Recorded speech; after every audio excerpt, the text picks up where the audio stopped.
Hi, welcome to Transitions. I'm your host, Antoinette Zloty. I have some very important guests, as many of my guests and all of my guests have been, but especially the innovation that is coming forward in Manitoba is very exciting to see. So please join me in welcoming Judy Williams and Andre Shepherd. Now, I will first of all ask both of you to tell me a little bit about yourselves. Could I start with you? Oh, sure. Thank you very much for having us today. Judy Williams is my name. I was born in Winnipeg, Manitoba, one of the siblings of George and Frances Atwell, and I am a social worker. I spent years in nonprofit organizations and also with the province of Manitoba for a few years. I'm very active in volunteering in my community. I'm the program chair for a group called For Girl Young at Heart Fitness. We run free and low-cost fitness programs out of the St. Norbert Community Center. And I'm also on the board at the St. Norbert Arts Center and run the mentorship program that looks at artists from underrepresented communities, where we work with mentors and they perform or they show their work at Jerry Fest every year. Now, the item that we're going to focus a little bit on today is having to do with the Black History Museum in Manitoba. Could you just comment on your role there? Yes, with the museum project that's going on right now, it kind of started in my mind a few years ago when we were going through our parents' home, getting it ready for a set to be sold. And going through my father's study, we found so many incredible things, historic documents that we felt needed to be preserved safely somewhere. And then talking to other people, we realized that other people had the same idea that maybe a museum of Black history was needed in Manitoba. So about a year ago, myself and Black History Manitoba's president, Mavis McLaren, we ended up having a pilot program with a student from the University of Winnipeg, Mahalet Cuff. We asked her to do two things for her practicum. One of them was prepare a guide on how to archive for Black families the Canadian experience. Here's just the brochure that we provided there. Mm-hmm. So this was provided, we called it the W5 Introduction to Archiving the Black Canadian Experience. Okay. So that was done, and we're going to be probably formatting this a bit and using this as one of our things we do when we meet with families. The other thing our participant did, our student did, was she interviewed 5 people that we selected from the community and asked them their story of settlement in Canada, and also asked them if there was a museum, what items would you put in it and why? Could we just hold that a little bit for sure. For a little bit later when we get into that in a little more detail. So over to you, Andre.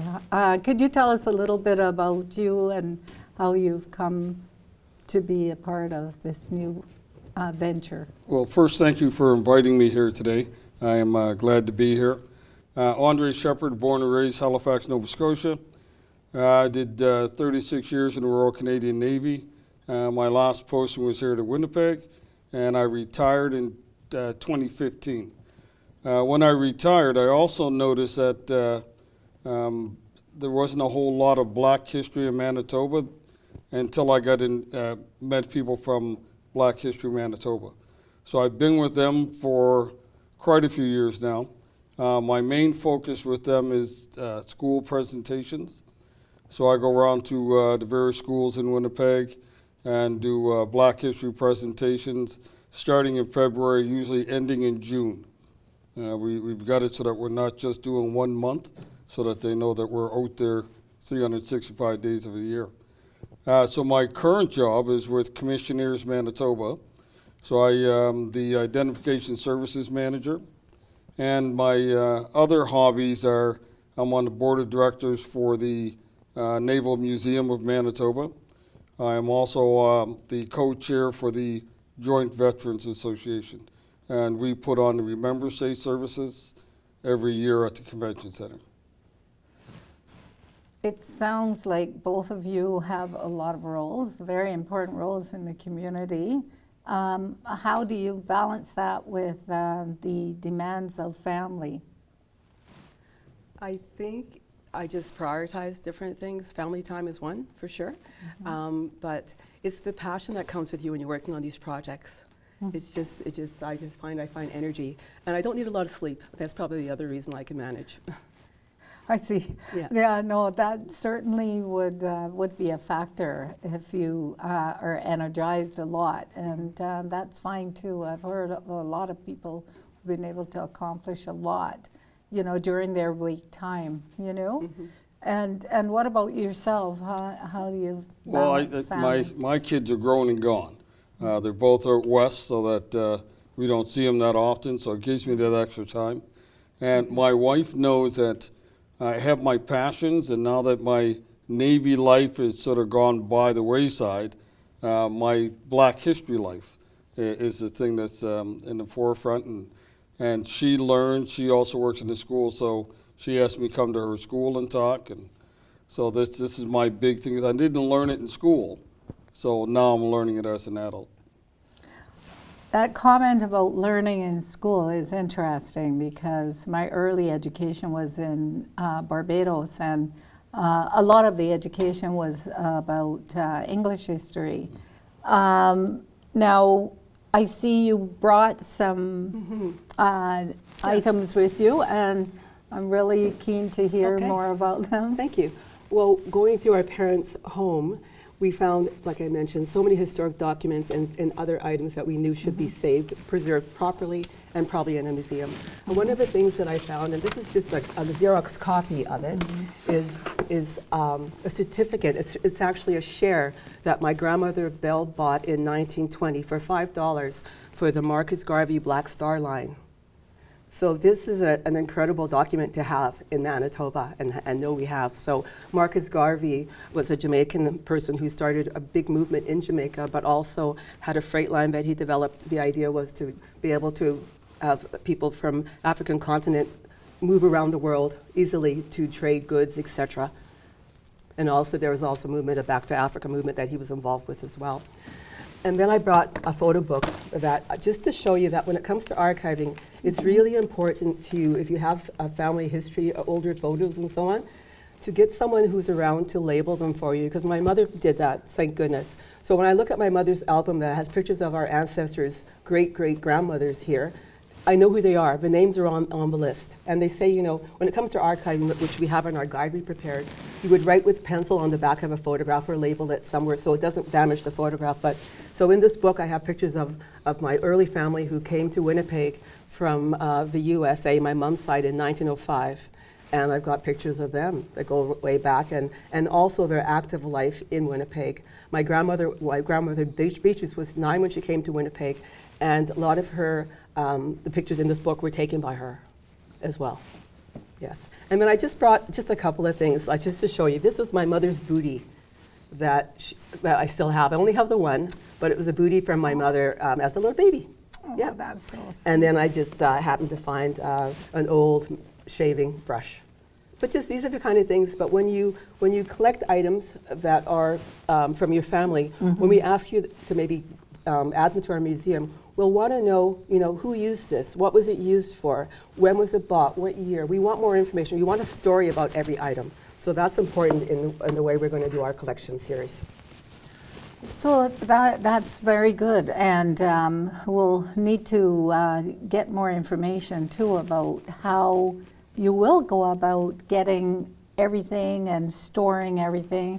Maybe could you comment Yes. on that? So since our group started, our first meeting was February 1st. After the pilot, the results were in. We knew that this was important.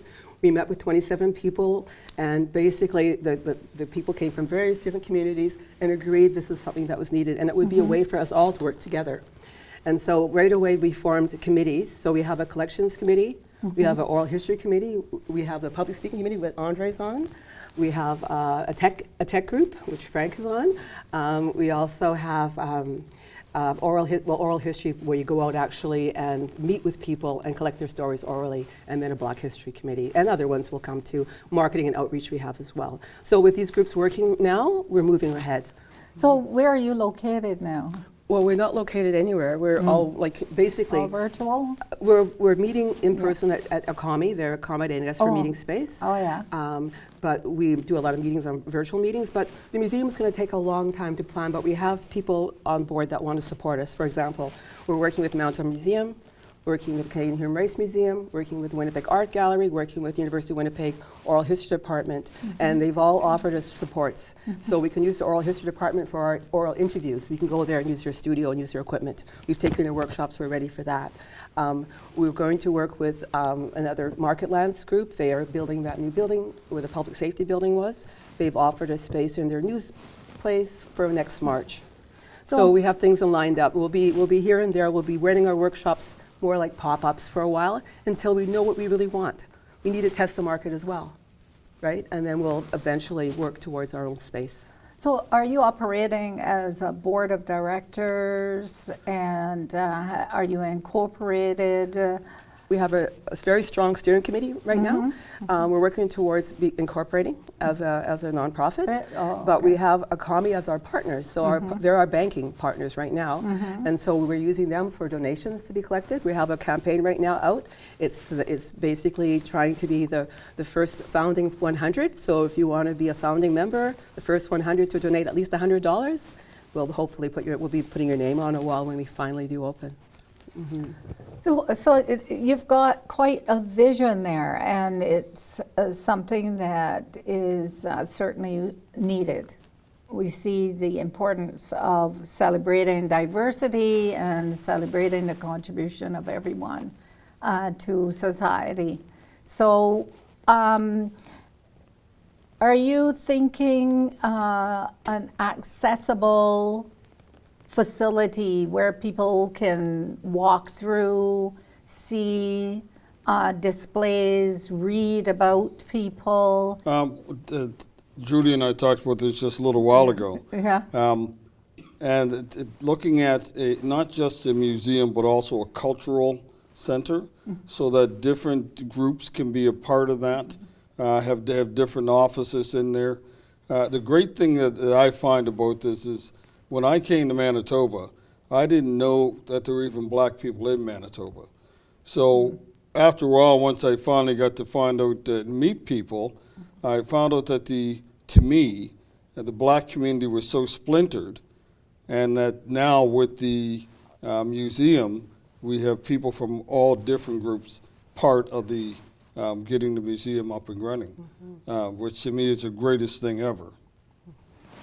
I see. So with regard to the other groups that do have facilities, is there a possibility of joining on their particular grounds? Yeah. I think what we found out from the pilot study when we visited with people like Mrs. Anna Tynes, whose family came to Manitoba and from Alberta in the early 1900s, that they feel that, they know there's a Caribbean Association, we know there's a Jamaican Association, we know there's this and that, but they feel they have never had their place. They've never had a cultural center that represents them as movers and people who immigrated from either side of Canada or from the U.S. And so I think remembering that, as they're saying, they feel their history is being erased. We feel that we need a center, more of a unified space where we all can come, but a new unified space. So a black cultural center where Right. the identification is along racial lines as opposed to where your family originated. Is what you're talking More about. like that. Then? I mean, we know we'll be. We want it to be very, very inclusive. So it would be, African, Caribbean, Black, etc. I guess I'm looping back to the concept of joining forces with one of the organizations. ACOMI definitely has a role there. But there are a number of Caribbean organizations, Jamaican Association, the Council of Caribbean Organizations of Manitoba, ACAM, where they actually have the space, they have the land. And the space that could be expanded or somewhat. But it sounds like you're wanting to go somewhere totally new. Well, not necessarily. I mean, that hasn't Philly, we No? discussed when we Yeah? first met, the very first day, February 1st. Okay. That was just after the fire at the Southerner Hotel. So we knew that the Craig Block was still there, where we know the first railroad unions met at that building. And that was a significant building for Black people. There was lots of youth groups happening in there. There was an ACE social club that met there. I have a picture of my grandmother in 1932 and a picture with about 200 other people that are having an event at that building. So that building was on our mind. Yeah. You know, renovate an old building that was a business for black folks. There's also Haynes Chicken Shack was on our list. It's been boarded up for years. That's another good space to figure out a way to renovate and use. And then we have people thinking of other spots on Selkirk Avenue. So we've done a lot of talking. We met with Heritage Winnipeg as well to talk about things that they would suggest for us. We know that we'll see. We'll see. Yeah. It's kind of exciting. We don't know yet. Yeah. But we do want space. We want space to have more than just a museum. We would like to make sure it's interactive for young people to come. So, you know, maybe some art stuff, work areas of multi-use space so we can do educational workshops for people, some kind of entertainment, maybe some food. So, yeah, we're thinking bigger right now. What's happening in the rest of Canada? Because we were just talking to someone from Nova Scotia who talked about a Black cultural, heritage complex that they have there. Have you looked at across Canada to see what might be similar Well, to what you're trying to the develop? Black Cultural Center in Nova Scotia, Yeah. which is in Cherry Brook, Brook, just yeah. outside of Dartmouth. The Black Cultural Center is more, and I've been there a number of times, but it's more a museum and a gathering place as a jumping off point for the different events they're going to do. Because they try not to do them all there. They try and work out from there to do events in other parts of Nova Scotia and Halifax, which is a great thing because the whole Black community is a part of that.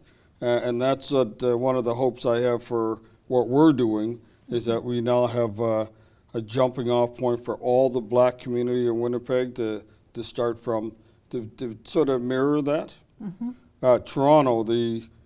Toronto just depends on where you're going to be and what city is or what's going on and who's doing what. I was part of the National Black Conference that went on in Montreal this year. Winnipeg will be hosting it next summer. I think it's in August 2026. We'll be holding the National Black Conference, but that's another good one for people to get together from across the country and share stories and hopefully as that goes on and we build, then it'd be nice to see our complex or our center that we have hosting something like that.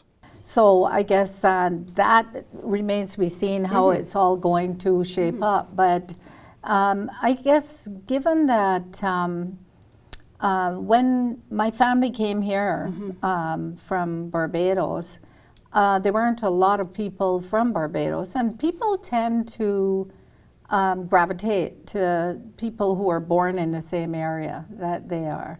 And it's not that they try to, sort of go around other people or what have you. There's something to be said about the similarity and, having that common history and so on. So I'm very hopeful, and based on what you've said, it sounds like it's going to be very inclusive, and these people will be able to be engaged early on so that they can feel that their pieces and their contributions Are valuable. are valuable and are recognized, that how they help to shape the city and the province and the country.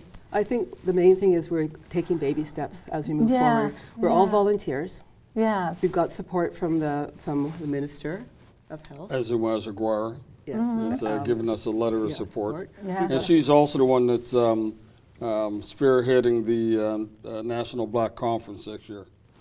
Oh yeah, I heard her talk about that last year, that she was interested, so it's good to see that it's going to be coming Yeah. about. I Yeah, mean, yeah. we have some firsts in terms of city councillor, first deputy premier, And her, and and Councillor so Marcus on. Chambers is also. And yeah, we Yeah, have a lot supportive, of yeah. firsts here in Manitoba, which is kind of unique because down east, the first of anything that or anyone is already way past that, right? Because of even the volume of people and the numbers of people in down in, especially in Ontario.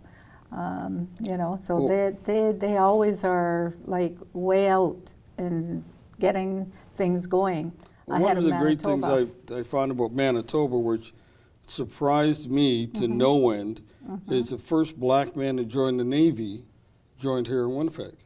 No, that's really great. That's great.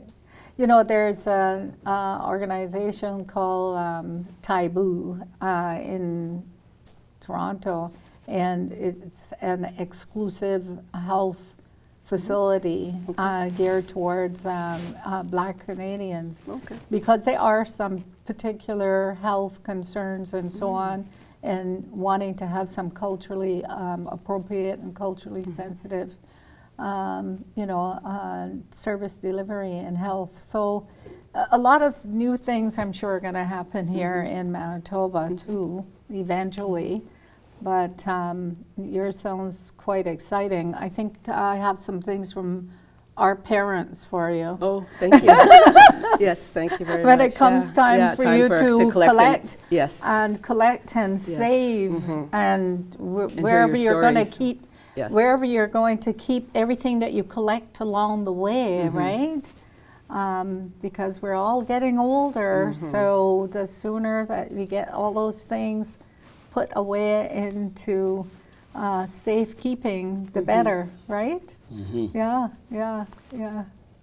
We have a few minutes left. I'm wondering if I should read something from my... Please Okay. do, yes. So I mentioned that my definitely. mom's family came to Winnipeg in Definitely. 1905, and my father came from Trinidad in 1948 to go to university.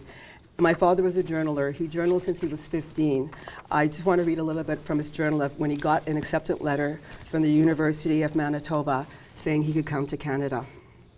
So this was, Dad was 24. On September 7th, 1949, at 24 years of age, Dad flies out of Port of Spain, Trinidad, and Dad writes, it's September 8th. Arrived in New York at 5 a.m. From the very first, my meeting with Canadians was pleasant. The agent who I spoke to at LaGuardia Airport was from Winnipeg and assured me I would like it.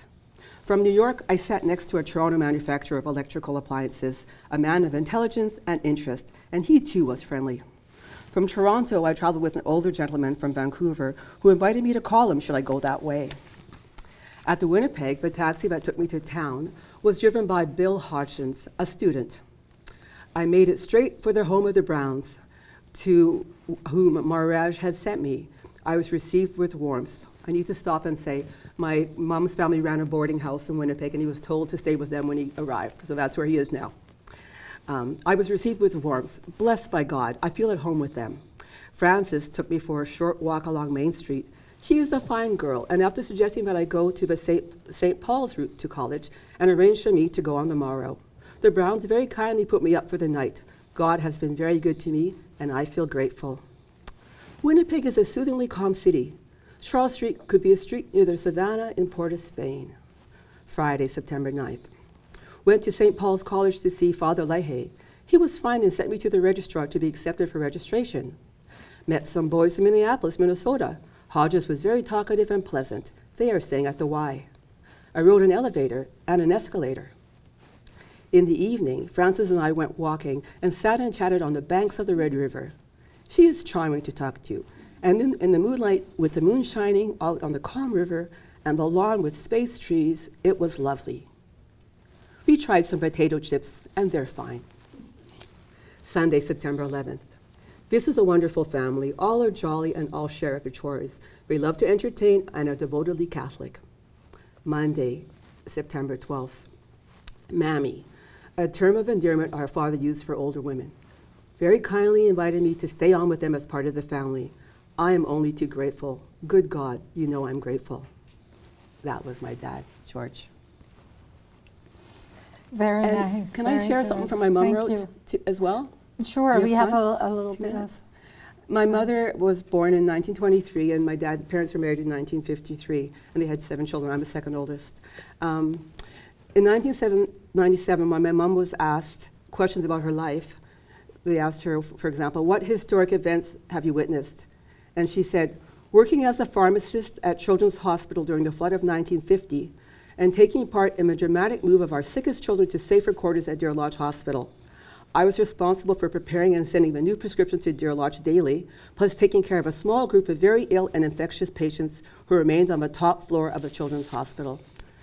And also, she said, taking part in the 75th birthday of Manitoba, singing in a choir with my mother, accompanying and organized by the group, representing Black Canadians as it was the first large multicultural event.